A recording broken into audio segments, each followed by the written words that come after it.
ચલો બાળકો વાર્તા કહું, દોડતા દોડતા આવો સૌ. વિશ્વકોશ આપે છે તમને જ્ઞાનની સાથે ગમ્મત બહુ. ચલો બાળકો વાર્તા કહું, દોડતા દોડતા આવો સૌ. વિશ્વકોશ આપે છે તમને જ્ઞાનની સાથે ગમ્મત બહુ. બાળ કિશોર કેન્દ્રના સ્વપ્ન ધીરુબેન પટેલના સૌ. બાળ કિશોર કેન્દ્રના સ્વપ્ન ધીરુબેન પટેલના સૌ. ચલો બાળકો વાર્તા કહું, દોડતા દોડતા આવો સૌ. વિશ્વકોશ આપે છે તમને જ્ઞાનની સાથે ગમ્મત બહુ.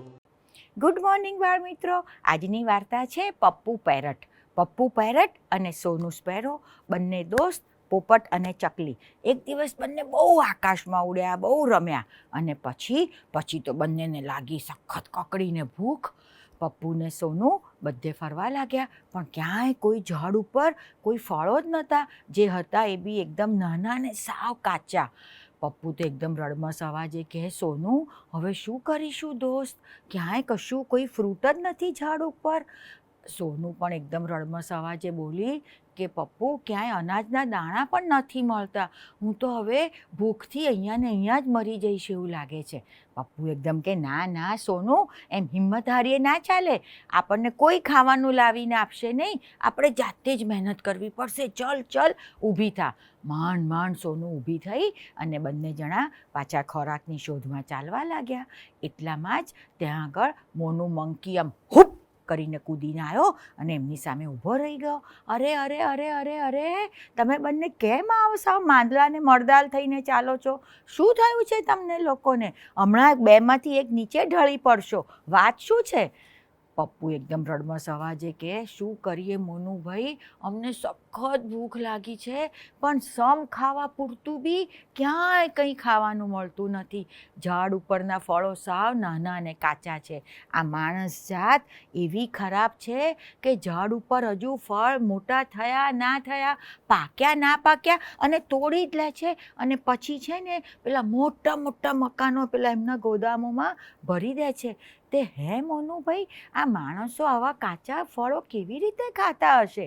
મોનુ કે, અરે પપ્પુ, માણસોની તો તું વાત જ જવા દે.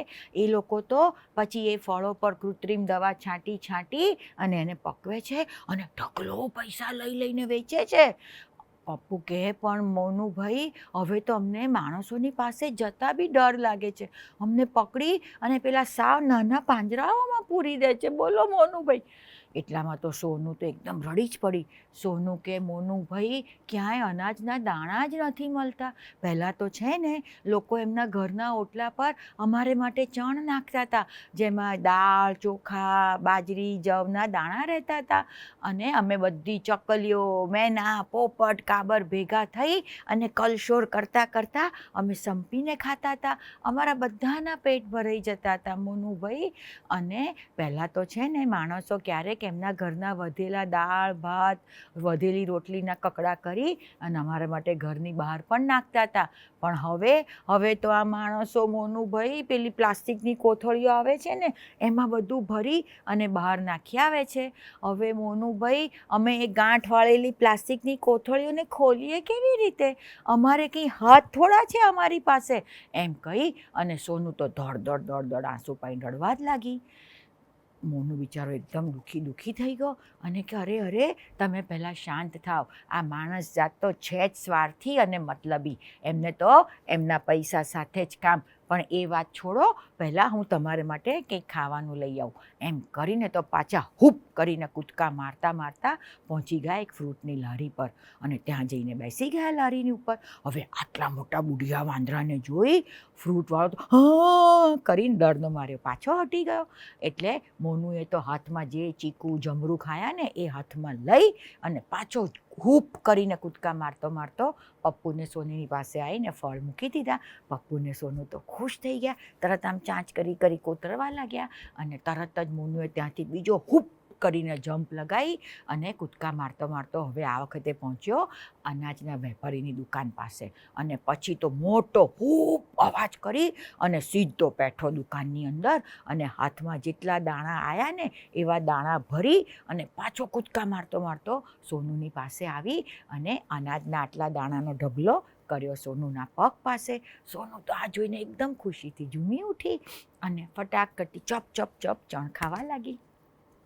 આખરે પપ્પુને સોનીની જાનમાં જાન આવ્યો ને એટલે સોનુ ઊભી થઈને તમને બિગ થેન્ક યુ કરી અને મોનુ મંકીને ભેટી પડી. અને પપ્પુ બી પછી કહે કે મોનુ ભાઈ, આજે તમને જોઈ અને હું પણ એક વાત શીખ્યો છું કે આ માણસો અમારા માટે કશું વિચારતા નથી ને, તો અમે બી એમના માટે શું કરવા વિચારીએ?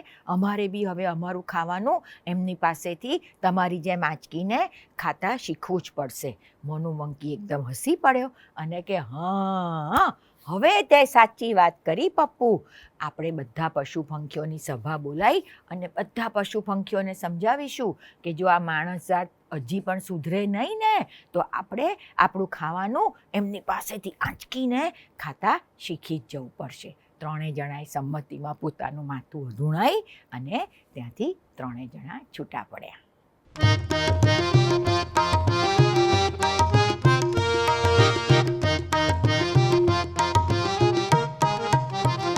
પોપટ પાંજરામાં મીઠું મીઠું